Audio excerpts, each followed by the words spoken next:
listening to I Am Refocused Radio with your host, Shamaya Reed. This show is designed to inspire you to live your purpose and regain your focus. And now, here's your host, Shamaya Reed. Welcome back to I Am Refocused Radio. Once again, we are here today, and we have another show line for y'all. Today, we have a returning guest. Jay Campbell himself is back again. I'm going to do it different this time. Last time, I did a little quick one. I'm going to go take a little bit more time. 6-time international best-selling author, biohacking pioneer, peptide expert, and co-founder of Bio Longevity Labs. Today, we're going to be talking about Jay's 30-day metabolism reset protocol. If you want more information, because like I said, it'll still take me 30 days to 30 nights to go over all the details, just go head over to jcampbell.com. Again, that's jcampbell.com. Good morning, sir. You clear your schedule again. So, man, I feel great because I know you're swamped, but, man, how you doing? I'm awesome, man. Whenever I get a chance to talk to you, man, we make magic together. So thank you so much for the opportunity, and let's talk about it. Yes, sir. So we'll get right to the chase. When you think about understanding metabolic damage, let's talk about the body. People heard about yo-yo dieting. We kind of touched that in April. But what kind of happens to the body when they're doing that right there? Yeah, so I think the best way to talk about nutrition, metabolism, the body, the situations that we're in the United States, especially right now, is that the food supply, as you and I talked about in April, is contaminated. The water is contaminated. The chemicals that are in our environment are contaminated. I'm drinking out of a plastic water bottle with electrolytes. That's contaminated. So it's really, really difficult, I think, wherever you are, especially in the West, in modernized, urbanized city centers, to avoid the chemical contamination. So obviously, you have to be very proactive in what you do and what you put into your body. So I think the first step and the first thing people really need to understand is you want to remain metabolically flexible based on your energetic demand. And what that really means is like whatever you do day in, day out for your life, whether it's your job, how much you exercise, like how much activity are you, right? Because the average person who checks into a cubicle at 7:50 or 8 a.m. and then checks out at 5:30, 6 p.m. and then sits in their car and drives home in a commute. These are not active people. So you got to really make sure that how you fuel your body, you're not giving it too much processed carbohydrates. You're not giving it too much GMO food or trans fats, etc. Because if you don't, you're going to look like the average person. And again, the average person is obese, insulin resistant, and all probably on borderline type 2 diabetic, Shamaya. So it's like, you really have to be conscious and cognizant of what you put into your body. And then I would say the next thing is, I think we talked about this last time too. It's always the same, but, do you have a hormonal deficiency? And so many people do, because again, all the things we just talked about, the contamination factor. So if you do have a hormone deficiency, you probably want to see a doctor who can optimize your hormones, write you a script for therapeutic testosterone, or if you're a woman, you might need therapeutic estradiol, progesterone, SDHEA, et cetera. And so that's the two things that you really have to understand. And then obviously, if you're already dealing with insulin resistance and too much body fat, inflammation, et cetera, then you can talk about, a reset, which is obviously, I think, what we want to talk about, which is like one of my books, 30 Days to Shredz. Because in that book, I teach people, how to lose the most amount of fat, like literally physically or genetically possible in 30 days or less, and to do it from a health and, really easiest way to say is a health and safety level. Because as you know, I don't really make recommendations to people that could cause risk, because there are definitely millions of ways to skin a cat when it comes to weight loss, but there's a lot of ways to damage your metabolism, and you don't want to do that, right? You want to do it in a process that is allowing you to lose the fat, A, and then B, maintain it hopefully for life if you continue the same habits, and then C, and most importantly, not damage your metabolism or not cause a health issue that you're going to have to deal with, later or in the longer term perspective. So the diet that I've created, again, is called 30 Days to Shredz. And really what it is it's an alternate day fasting protocol. We can get into the details and get into the weeds about it if you want to, but really very simply is 3 days a week you lift weights and you eat on those days, normal diet. And again, for me, a normal diet is enough protein, enough clean carbs, enough essential fatty acids.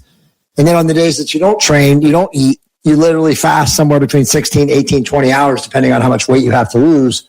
And so then over time, you get very consistent with that. And in the 30-day protocol, if people want to extend their fast, on their fasting days, they can increase the fat loss or the weight loss. And again, you want to lose fat, obviously, more than weight because we want to maintain muscle and lose fat. But you can extend your fat loss or greatly exaggerate / increase your fat loss the longer you fast. So, for example, if you lift Monday, Wednesday, Friday, you fast Tuesday, Thursday, Saturday, Sunday, instead of breaking your fast at, say, 3 o'clock in the afternoon, you extend your fast 3 hours and you eat at 6.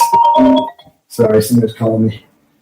He's busy, man. He's busy, America. I don't know why that even rang because my phone's off anyway, but I think it came onto my iPhone on my computer. But yeah, so like the difference between like an 18-hour fast and a 21-hour fast is dramatic. Because in that extra 3 hours, to explain to the people, your body starts going into what is called your body is burning fat through catecholamine release, and catecholamines are fight or flight hormones, which a lot of people would know as like epinephrine or norepinephrine. And these, chemicals / fight or flight hormones are released when the body starts feeling like it's starving or not starving, but just, needs food. And it's really effective at burning stored body fat. So if you have like a belly, you're a dude and you have a little bit of a belly fat, or you're a woman and you have fat in your hips and your glutes and your thighs, which is where most men and women are prone to store it genetically, it really targets those areas when those hormones are released. And so you're going to get stubborn body fat loss much more effectively by fasting, again, 19, 20, 21 hours versus, say, 16 to 18. So it's a very simple protocol to follow, but it does take discipline, as you know, because nothing in life is easy. We have to learn how to get, comfortable with being uncomfortable. And that's a great point, and that's a great segue to one of the questions I want to ask is there's a lot of fat loss programs out there that everyone wants to try. I mean, I've been seeing this since I was a little kid. Everybody has something on commercial, and nowadays we have a social feed. Why do you believe a lot of these programs fail for people? And what is the solution for someone who's watching this and listening to this saying, you know what, I'm kind of tired picking all of them? Yeah, that's a great question. So there's so many different diet protocols. Like I said, the key for somebody watching this is to listen to this statement: metabolically flexible. We want to not focus on being a keto diet or a carnivore diet or a low carb diet or a high fat diet or if it fits your macros diet. There's so many names for them, and people do get so confused. And so if you focus on just that word again, metabolic flexibility, that is going to allow you to determine how you eat based on your, again, I call it energetic demand. And your energetic demand is how active you are every day. So somebody like me who's super fit, walks around at 55 with a full 6-pack year round. I mean, I'm doing cardio at least once a day. I'm lifting weights 3 times a week. I literally just got back from the gym to come here and get on your show. And then sometimes I'm doing a second cardio session on my fasting days, right? So today's an eating day. Monday, Wednesday, and Friday I eat. So I ate breakfast this morning, and then I lifted, and I actually did 30 minutes of cardio because I had time in my schedule post-lifting, and now I got home, and now I'm in the studio with you, and now I've got a bunch of calls. I have one more a live stream later, but like I will eat 3 or 4 times today, solid meals, and then I'll also have 2 protein shakes. Like I literally just finished my protein shake before I got on this call, right? And it was like my post-workout nutrition. So if you're that active, you then on your lifting days, you can eat more. But if you're not, and your goal is to lose fat the fastest way, you really want to moderate, again, your carbohydrate consumption. And when you say carbohydrate consumption, you want to say really you're moderating your insulin production, because your insulin sensitivity is what will determine how lean you are and how sensitive to eating carbohydrates you are. So the leaner you are, the less likely your body is going to store carbohydrates for fat. But if you're fat and you have, some, let's just call it fat to lose, some inflammation to suppress, you're going to have to minimize your carbohydrate intake. So again, if you're an average person who sits in a cubicle all day, you're not exercising, you're not building muscle, first you need to start, obviously, but then, once you understand that you have to reduce your carbohydrate consumption, you're going to eat more protein and more green vegetables, maybe more essential fat. You can have like olive oil, throw olive oil on top of your food, etc. So you just really have to understand, like, okay, if I'm a 220-pound man and I should be 180 pounds, I got 40 pounds to lose. I really need to regulate the amount of carbs I eat on the days that I'm fasting, and of course, even on the days that I'm training. Once I get down to a manageable weight, let's say I get down to 190, and I'm 10 pounds away from my goal body weight, now I can probably be less restrictive. I can eat a little bit more carbs on the days that I'm lifting, and I can probably just extend my fast to like 17, 18 hours, because over time I want to get down to 180, but right now I don't have to force myself to get down there, versus an obese person who say is normally 180 pounds, but they're 270, right? So they've got 90 pounds to lose. So they should be thinking about, okay, how long is it going to take me to lose 60 to 70 pounds and not get into like this Spartanistic mindset of like, I can't eat, I got to count my calories. So it's more of a gradual process. So again, if you're a person that has 80 to 90 pounds to lose, or let's just say you're obese, you're going to have to go longer fasts, so 20 to 21 hour fasts on the fasting days, lots more cardio than a person who doesn't. And then again, when you do eat, you're eating less carbohydrates. You're going to have more protein, more green veggies, more essential fatty acid, because again, the more carbohydrates that you consume when you're fatter, the more likely you're going to store those as fat. So once you get leaner, your body can handle more carbohydrates. Hopefully that makes sense. It does. And for those who are watching, listening on Refocus Radio, watching us online, talking to our guest today, Jay Campbell, go to his website, jcampbell.com.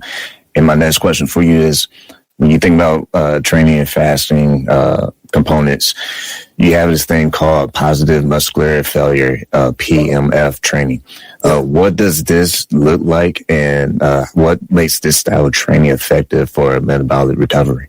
Yeah, it's a great question. So PMF is basically a form or style of training that I kind of adopted from people who mentored me. And those people were Jim Brown and Marcus Reinhardt, who were both professional bodybuilders that I learned from, decades ago.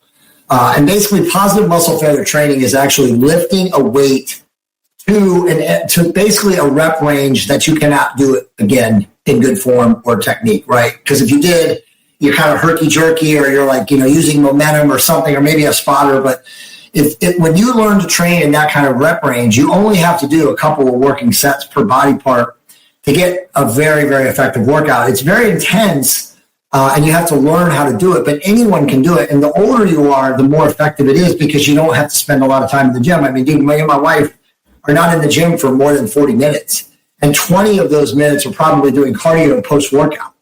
So it's like, if you can actually train to positive muscle failure and do like maybe 4 or 5 body parts, or even train your body as a whole body, as a core, you do like 6 exercises plus finish with abs, you can be done in 20, 25 minutes, right? You don't need 6, movements for a body part with like 4 to 10 or 6 to 10 reps or 8 to 10 reps per set, 6 sets or some shit like that, which most people are trained that way. And so they really never ever train very productively, because they never train at an intensity level to build muscle and burn fat. So my program is set up where I have like a full body workout, which is like a Monday, Wednesday, Friday. And then every 6 to 8 weeks, we change it up and we do like a split, right? So instead of doing full body, we'll do like chest and back, finish with abs.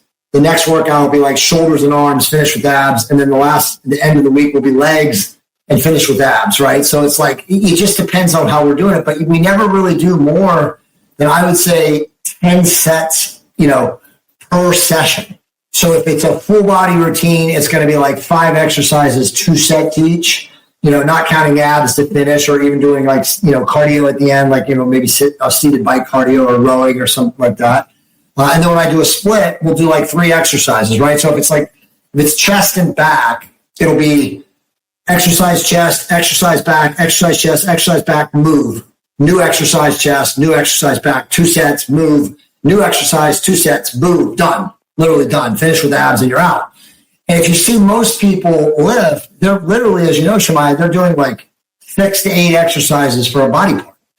And in truth, you see all the bodybuilder magazines, and you see tons of stuff online, and lots of TikTokers and social media influencers showing people to do that. And that's just completely nonsensical. And I'm not saying you can't do that and get a good body or look good, because plenty of people do, but it's just not effective long term. And I think that for most people, how can I maximize how I look in the minimum time in the gym I spend in the gym? Because again, people are busy. We have other things to do in our life. So I always tell people, no one believes it when they see me with my shirt off. And I'm like, dude, I literally spend an hour and 20 to an hour and 30 minutes a week in the gym, tops. Literally tops. Now, I do cardio at my house.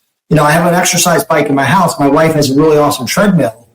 But I don't lift. I'm in the gym, like I said, an hour and 30 minutes a week at most. And so it's like, I really think people need to realize that you have to maximize your time in the gym so that when you're in there, you're putting in really effective, consistent, intense work. And it doesn't matter whether you're 30 or you're 70.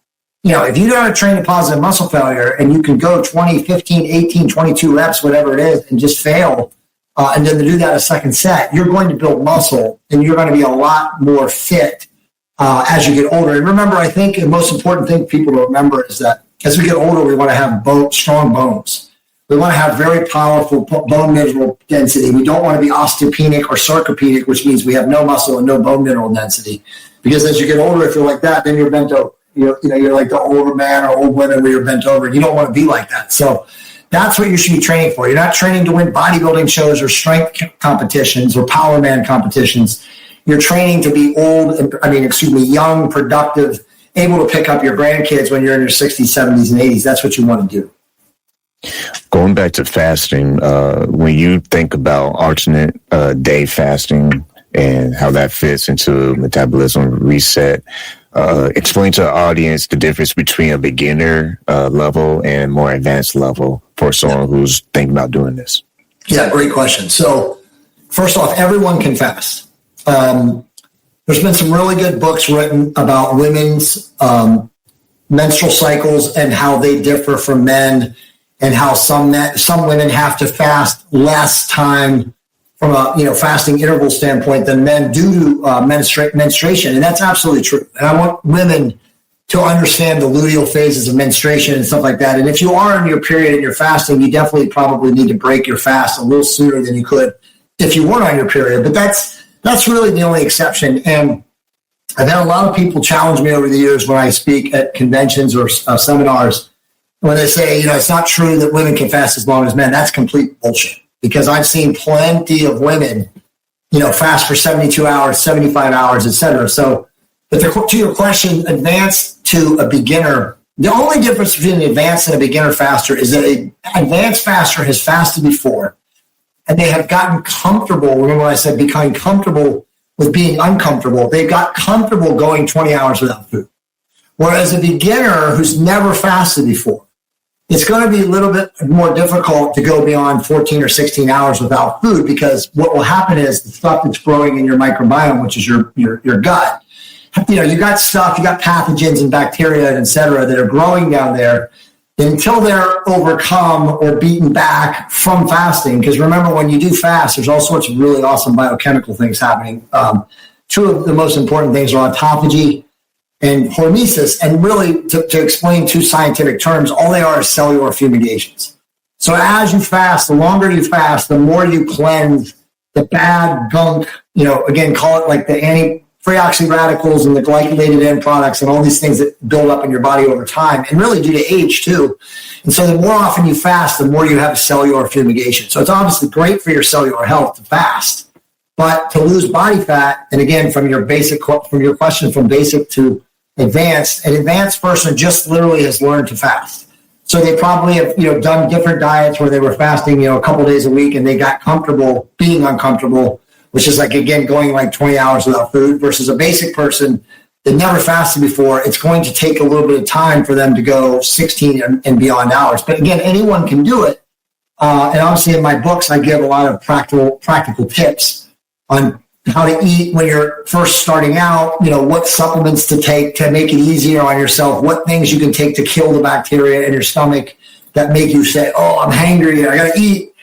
So there's lots of ways to work around it, but that's really just the answer from a basic to advanced. And then, in the book, I have what I call fully effing optimized, which is like one level up from advanced. And those are the people that are using peptides and, are hormonally optimized. They're using therapeutic testosterone. They're using small molecules. They're using bioregulators. They're like doing everything under the sun to maximize the fat loss that happens while they're fasting for, say, 24 to 30 hours. And speaking of peptides, we all heard about it. We all know about the commercials with GLP-1 medications to fit into the true metabolism reset versus just use the appetite suppression, and kind of educate the audience on that, because a lot of times we just see, influencers co-signing with these things. What's your take on what we see? Yeah, dude. So I'm glad you asked that. So I wrote a book in February of this year called Metabolic Awakening with GLP peptides. And it's been, of course, an international bestseller. It's over 700 pages. It's got 1,390 scientific references. And I go deep into the science of these GLP-1 peptides and GLP-2s and GLP-3s and even GLP-4s and 5s that are coming. And as you said, dude, most people talking about them have absolutely no idea what they're talking about. Most doctors prescribing them don't understand how to educate their patient base on how to dose them appropriately. So it's a real mess. And most people that use them incorrectly. So to clear it up and to tell you how to use them correctly, they have to be microdosed when you start. You cannot use the package insert. You cannot listen to your doctor who's going to tell you to dose at like the highest level so they can make the most amount of money. I mean, the whole thing is laughable. But if you understand how to microdose, whether it's semaglutide, which is like Wegovy, tirzepatide, which is Mounjaro, Zepbound, and then the newest one coming is going to be called retatrutide. Any three of those drugs, when they're used correctly, which is, again, in a microdose, are amazing. I mean, they help people lose weight. They change brainwave patterning. They improve nutrient partitioning, insulin signaling, so many great things. But all the side effects and all the nonsense that we see in the mainstream are all real, too, because, again, these people don't know how to use these things. So it's basically irresponsible use on the patient side or the end user side, combined with the pharmaceutical companies and the doctors telling them to give them super high dosages, which are all responsible for the side effects and stuff. So if a person learns to use them correctly, it will really help with obviously following a diet like we've been talking about, like 30 days to Shredz, because it will absolutely allow a person to go 20 to 24 hours without food and do it very, very healthfully without even a desire to eat, without any kind of like hunger pangs or anything. But the higher the dose, which is, again, unfortunately what most people do, the faster you blow out your receptors, the faster you create side effects, the faster you have metabolic damage, Wegovy face, Wegovy neck, Wegovy butt, muscle loss, thyroid damage, hair loss, all the negative side effects we hear about in the mainstream news, they're all real, but they can all be avoided. You just have to understand how to dose appropriately. And obviously my book teaches that. Thankfully, there are many doctors that are teaching microdosing now too. So my hope is, Shemaiah, that within the next year, most people who are somewhat educated on using these, which will be doctors too, will get to a place where they're actually prescribing them correctly. But in the last 4 years, there's been no accuracy in prescribing. It's been bad. It's, again, the package insert says to take 8 milligrams or 6 milligrams or 12 milligrams or whatever insane number it is. And then all these people that take it blow out their receptors. They stop eating. They have all these damage issues, again, metabolic damage, muscle damage, thyroid damage, et cetera. Hair falls out. And so then they go into the mainstream and they say, oh, these things are the worst drugs ever and they're the devil and blah, blah, blah. And all of it is not true, even though it is real. It's just because they don't understand how to dose them appropriately. Once again, listen on Refocus Radio and watching us online, talking to our guest today, Jay Campbell. Go to his website, jcampbell.com. A couple more questions for you because, man, time just flew out the window. I think it just flew out to the other side of the world. That's how fast this show went. But when you think about health from a mindset, we hear a lot about people, mental health, awareness, all that. How important is it addressing the mind? When you're thinking about nutrition and training protocols, and how does that positively impact or negatively impact a person? It's everything, man. I mean, I wish that I could tell you that all the great knowledge that I have about peptides and hormones and fitness and fasting and all these things was the most important thing. It's not. I mean, if a person doesn't feel worthy of making the change and losing the body fat and building the muscle and taking the peptides and optimizing the hormones, no matter what advice somebody like me gives them, they're going to go back to their default state. So the first step is always 100% believing in yourself and then learning to love and trust yourself, because you are 100% worthy of the change that you desire to be in the world. But until you have that mindset, until you look in that mirror and you say, I love me some Shemaiah Reed, I love me some Jay Campbell, and I am, whatever, and then claim yourself to be, you're going to default. And so you got to get out of a victim mentality. You got to get out of I'm not worthy. You got to get out of lack or I'm not enough. And that sometimes, as you know, is the hardest work to do for people, because a lot of people have really good intentions, right? Like they'll do the diet, they'll follow it, but then they always self-destruct because at their base essence and their core, they don't feel worthy of making that change. And I've seen this so many times, literally thousands of times over the last 2 decades as I've been in this business. People will lose 30, 40, 50 pounds and then get there and then like, oh shit, I'm not this person. I'm still worthless. I'm still a fat person. I'm still useless. I'm still not enough, whatever. They always have horrible negative adjectives. And then they default to that normal state. So again, this is the most important thing, getting to a place of I am worthy and claiming it based on how you change your thoughts, right? So again, for me, it's the I am. I am whatever I claim myself to be. For me, it's like I am healthy, whole, and complete. And now I'm going to take action every single day to make sure that that's exactly the person that I am. That's good stuff. And it comes to remind me, a person once told me, and he's a former NFL athlete, he said, where the mind goes, the body follows. Exactly. And this was said years ago, back in barbershop days when I had 2 mics and a cheap USB mixer. And here we are at the top. So I like what you're saying today, and that reminded me of what he said, because I think it's true. Wherever you spend your time with your mind, idle time is a devil's playground. So you gotta fight the beast with the beast, and that beast is faith over fear. So my last thing for you is, you work with so many high profile people, elite athletes. When you think about the common thread, if you will, what separates someone who wants to do this and they end up failing versus someone who ends up sticking with this and changing their life? Dude, you just said it. Your thoughts become things. It's so simple to change your mindset. I tell people every single day, I don't care how stuck you think you are, how much resistance you are to the flow of life. Because I said this to you on the last call, and I'll say it again, when you get to a level of awareness of that the only path is to be an ethical human being, you realize that you are literally living in a world where everything is happening divinely as it's intended. And if you don't believe that, it's because you're in resistance to that flow. And the flow is God is in control, right? So literally let go and let God, right? I mean, you've heard that statement, and that's literally the truth. And so we as beings have to get to a place of like, if that's the truth, then why would I have a negative mindset? Like, why would I have a victim mindset? Why would I not wake up every day and grateful, wiggling my fingers and my hands and all that and say, wow, I get another day, this is such a blessing. So the difference between the winners and the losers, so to speak, is that the people that win consistently and consecutively, every day wake up with that mindset. And that mindset is like, I don't need to be negative. I'm going to change my mindset. Again, like I said, if you are right now watching this show and you consider your life like not where you want it to be, change your mindset, change your thoughts, change your life. It's that simple. As soon as you change your thoughts, again, you said it, right? Attention goes where energy flows. So you are going to place your thoughts on positive things, what you're good at, what you enjoy doing.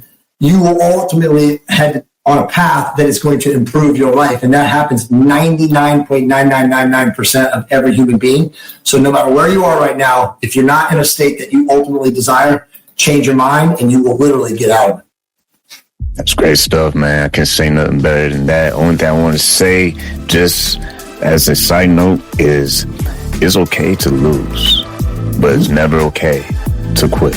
Exactly. So with that, make sure you go to our guest website, jcampbell.com. Once again, like always, thank you for your time. Thank you, my brother.